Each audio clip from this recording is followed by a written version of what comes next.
Kemajuan teknologi di era globalisasi membuat pemanfaatan media sosial di Indonesia sangat luar biasa. Sehingga tidak heran masyarakat menggunakan internet sebagai media informasi. Akhir-akhir ini kita sering mendengar, menerima, dan membaca berita hoax. Sebenarnya apa sih itu berita hoax? Ada yang tahu? Hoax adalah segala hal yang bisa ditangkap oleh indera manusia berupa data dari keadaan nyata yang telah terbukti kebenarannya.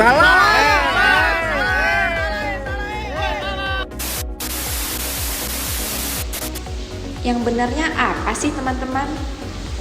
Jadi, menurut KBBI, hoax adalah berita bohong yang dibuat seolah-olah benar dan memberikan dampak kerugian bagi penerima berita. Sama kayak virus yang bikin flu di tubuh kita, kabar palsu itu cepat menyebar kemana-mana. Bedanya kalau flu bisa diobatin dengan istirahat dan makan makanan yang sehat, hoax atau kabar palsu itu butuh obat yang lebih kuat. Tapi seperti yang ditanyakan Katru Nada ini, kenapa orang gampang percaya hoax? Kenapa bisa cepat tersebar? Dan kenapa harus dihentikan? Jawabannya karena bias konfirmasi. Oke, jadi gampangnya kita seringkali nerimain sesuatu tanpa dipertanyakan dulu karena informasinya bikin kita setuju. Ya, itu karena hoax berisi info yang bombastis, sensasional, dan bikin pembacanya merasa harus cepat-cepat menyebarkan informasi yang ada tanpa bertanya-tanya. Akhirnya kabar palsu yang menipu pun bisa menyebar secepat kilat menyambar. Tapi kenapa hoax itu harus dicegah? Dan bagaimana mencegahnya?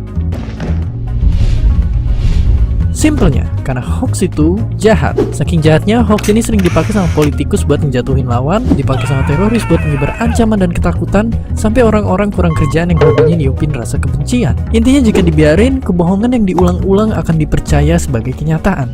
Dan jika itu terjadi, dunia akan penuh manipulasi dan tipuan. Sampai akhirnya kita tidak tahu mana yang jujur dan mana yang ingin membuat hancur. Lantas, bagaimana cara mencegahnya? Berikut 5 cara agar terhindar dari berita hoax. Stay tune! Salah satu cara dalam menangkal hoax yang pertama yaitu adalah periksa fakta. Kita bandingkan informasi atau berita dari berbagai macam sumber yang berbeda. Kemudian kita bandingkan informasi atau berita berdasarkan opini ataupun fakta yang disertai bukti dan juga sumber kesaksian. Cara selanjutnya adalah mengecek keaslian sebuah foto atau gambar. Di era digitalisasi seperti saat ini, konten bukan saja berupa sebuah teks, tetapi juga bisa berupa sebuah foto atau gambar yang sudah diedit bahkan dimanipulasi. Ada kalanya, pembuat berita hoax atau palsu sengaja melakukan itu untuk memprovokasi penerima informasi. Oleh karena itu, kita harus berhati-hati dalam menerima setiap informasi, memilah dan memastikan kebenarannya, agar tidak mudah terprovokasi serta tidak mudah menyebar informasi yang belum pasti kebenarannya. Karena setiap informasi yang disertai dengan gambar atau foto sangat besar peluang untuk mempengaruhi penerima informasi atau berita tersebut. Untuk menangkal hoax, salah satunya kita juga bisa mengikuti grup diskusi. Ketika kita menemukan sebuah informasi atau berita, baik media cetak ataupun media elektronik, kita harus kembali memastikan kebenarannya dari informasi tersebut. Apakah itu hoax atau tidak?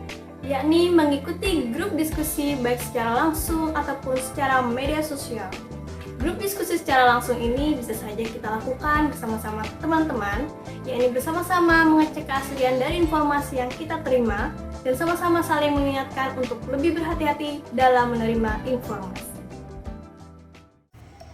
Di zaman sekarang, kita juga bisa mengikuti grup diskusi pada media sosial, salah satunya adalah Facebook. Saat ini, Facebook memiliki banyak grup atau forum anti-hoax, misalnya anti-fitnah, hasut, dan hoax. Dengan mengikuti forum dan grup diskusi, kita akan banyak mendapat referensi untuk bisa membedakan mana informasi yang benar dan salah agar terhindar dari hoax.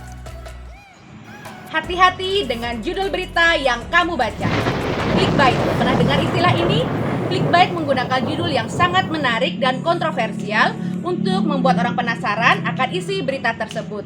Beberapa judul berita clickbait ini membuat pembaca senang, lalu mengklik dan men-share berita tersebut tanpa membuka isinya. Jadi kemungkinan besar untuk termakan berita hoaks sangat tinggi. Hati-hati dengan berita yang kamu baca. Apabila menemukan berita dengan judul provokatif, sebaiknya kita mencari referensi berita serupa dari situs online resmi. Kemudian, bandingkan isinya sehingga kita sebagai pembaca memperoleh kesimpulan dengan lebih berimbang.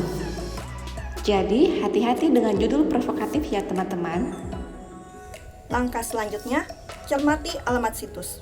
Apabila informasi diperoleh dari website atau mencantumkan link, maka cermatilah alamat situs URL yang dimaksud.